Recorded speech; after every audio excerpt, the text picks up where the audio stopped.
es quien revela este misterio que da a conocer esa multiforme sabiduría de Dios. Ya veremos cómo lo menciona más adelante Ferguson, hablando de esta multiforme sabiduría de Dios. Dios tenía un plan sabio desde el inicio que ni sus ángeles pudieron discernir.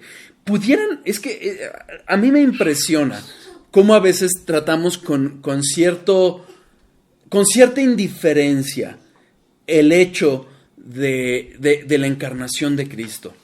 Pero pueden imaginarse a esos seres celestiales, ángeles, arcángeles, querubines, que cantan a Dios, santo, santo, santo, y de repente verlo encarnado en una célula para hacerse hombre, para humillarse. Yo creo que estarían sorprendidos, como nosotros deberíamos de estar sorprendidos, acerca de cómo ese Dios infinito, supremo, soberano, magnífico, Rey de reyes, Señor de señores, se humilló. Esa multiforme sabiduría que Dios había diseñado para salvar a su pueblo, estaba dándose a conocer, y hoy es dada a conocer a través de la iglesia. ¿Cómo? En el Evangelio, como lo dice Pablo. ¿Queda claro? Entonces, Dios tenía toda esa sabiduría, Dios tiene toda esa sabiduría, y esa sabiduría perfecta, completa, la plasmó en ese plan de redención.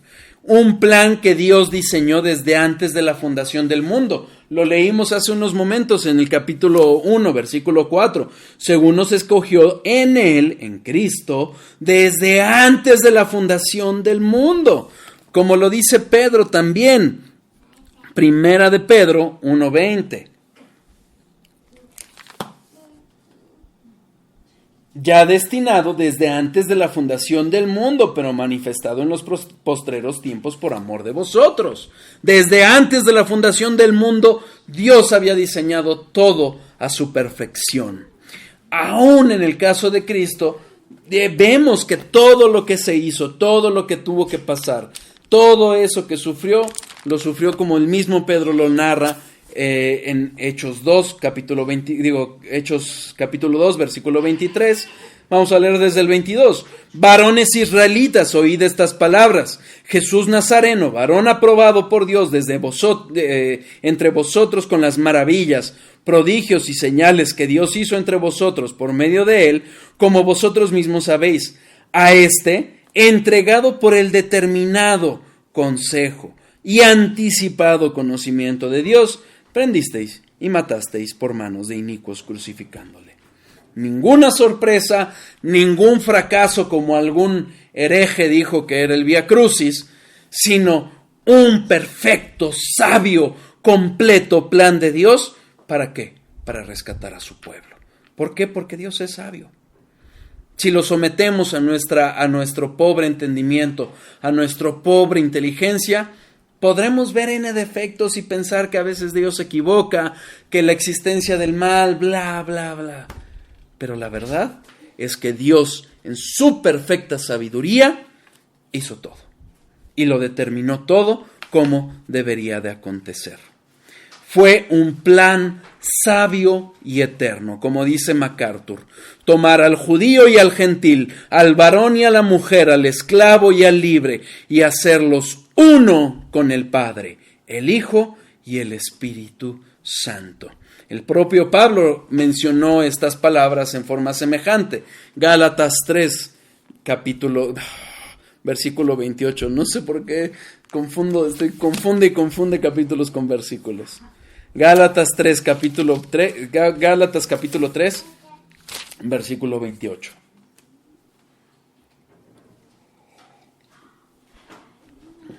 Ya no hay judío ni griego, no hay esclavo ni libre, no hay varón ni mujer, porque todos vosotros sois uno en Cristo Jesús. Todo esto lo diseñó Dios, sí, a un pueblo escogido, pero ¿para qué? Para llevar a cabo su plan. Porque detrás de ese pueblo escogido había verdaderamente un remanente que hoy lo vemos en la iglesia verdadera de Cristo. Y entonces, es así que entendiendo todo este plan, podemos regresar a las palabras de Pablo al concluir Romanos 16, versículo 27. Romanos 16, versículo 27, en donde menciona al único y sabio Dios, sea gloria mediante Jesucristo para siempre. Amén. Vamos a entender cómo es que Pablo llega a esta conclusión, porque ello nos va a demostrar la sabiduría de Dios en todo este plan que hemos venido comentando poco a poco.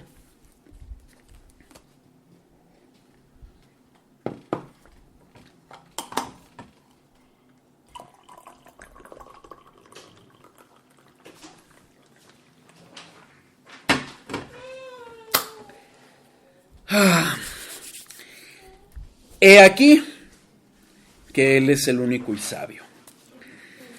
Antes de ello, antes de llegar a este punto, Pablo le refiere a una cosa, a que tengamos cuidado con la sabiduría humana que distorsiona el Evangelio. Dentro del mismo capítulo 16, vamos al versículo 17.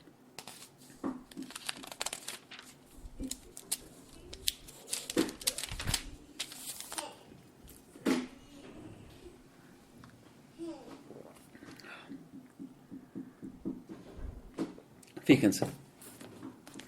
Mas os ruego, hermanos, que os fijéis. ¿Cuál es el contexto de los 16 versículos anteriores?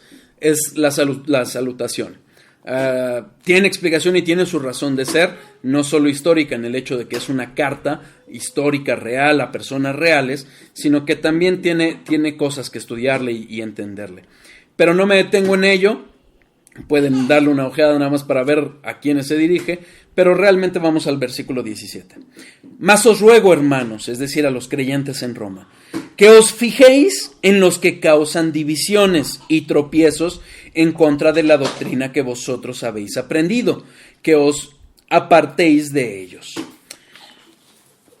En el estudio pasado, que fue de preguntas y respuestas, un hermano preguntó acerca de la sabiduría demoníaca y fuimos a Santiago 3, versículos 13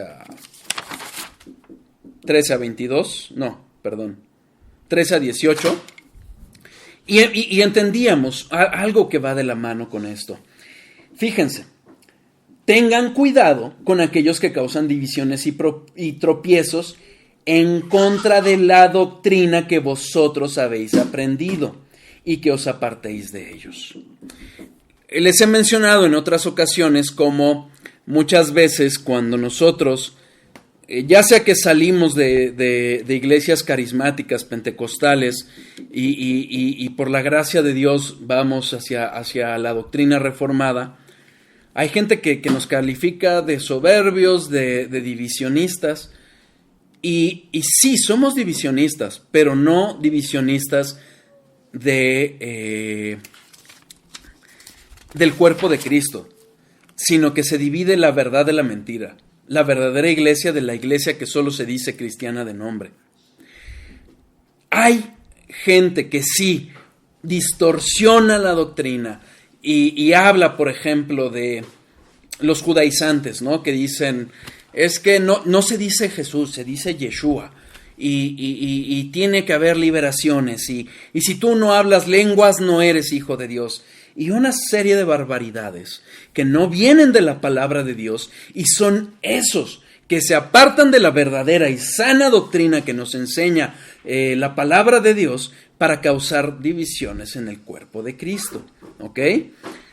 A eso se refiere Pablo y les dice, hey, cuidado con aquellos que distorsionan la doctrina, que se apartan de la verdadera fe para entonces causar división, para engañar o tratar de engañar aún a los escogidos. Incluso nosotros a través de la serie de contextos de la palabra de Dios, de todo, acuérdense que para entender la palabra de Dios no es solo escritura, sino es también toda escritura, es decir, tenemos que atender a toda la palabra de Dios, a todo el consejo de Dios. vemos que no solo son doctrinas la que nos afecta, también las prácticas. Dejen un papelito aquí porque vamos a regresar a Romanos 16, pero fíjense, Mateo 24, 24.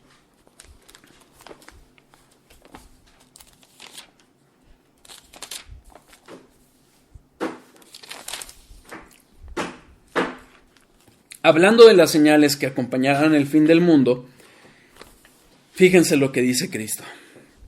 Porque se levantarán falsos cristos y falsos profetas, y harán grandes señales y prodigios, de tal manera que engañarán, si fuere posible, aún a los escogidos. Es decir, no solo prácticas, sino aún aquellas cosas que parecen milagrosas y que mira, se levanta y como, ay, tanta falsa doctrina hay, que mira una línea de poder y no, tanta barbaridad que de verdad son dolores de cabeza, que tratan de engañar, tanto doctrinalmente como a través de prácticas y falsas señales, o aún auténticas señales, engañan o pretenden engañar a los escogidos de Dios. Entonces, sin duda, ahorita baja Chaparrín,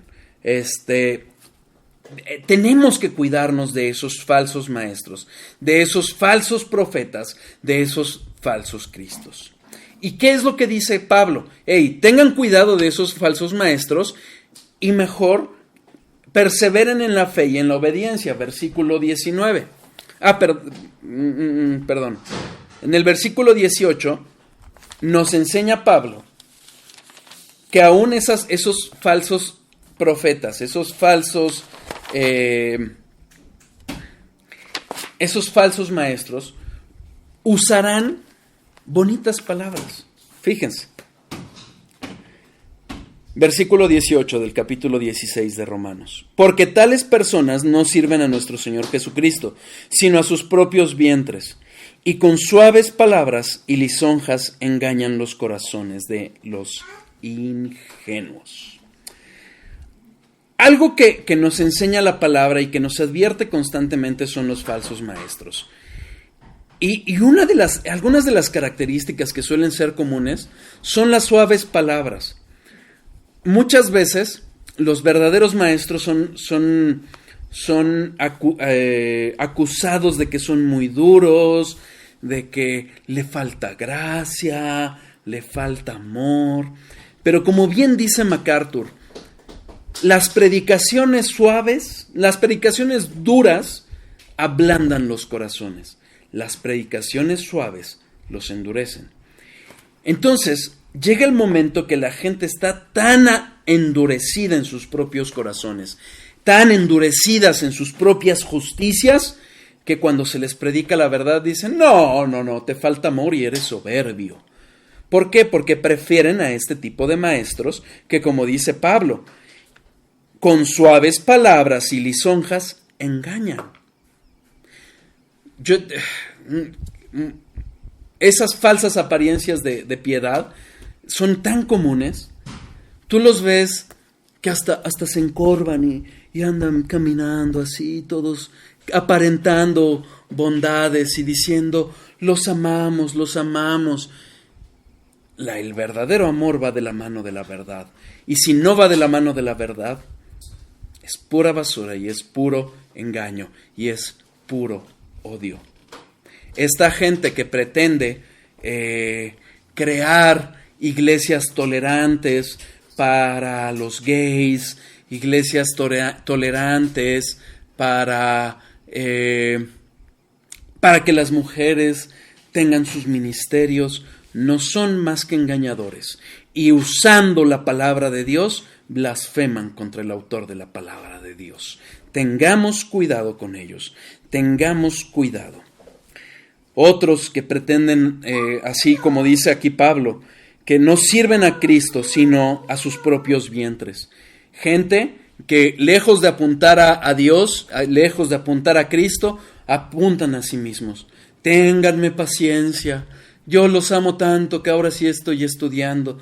Patético. Como reflexionaba algún hermano hoy, esta semana, decía, el perfecto el mejor ejemplo de un líder lo tenemos en Juan Bautista, que murió para dejarle sus discípulos a Cristo.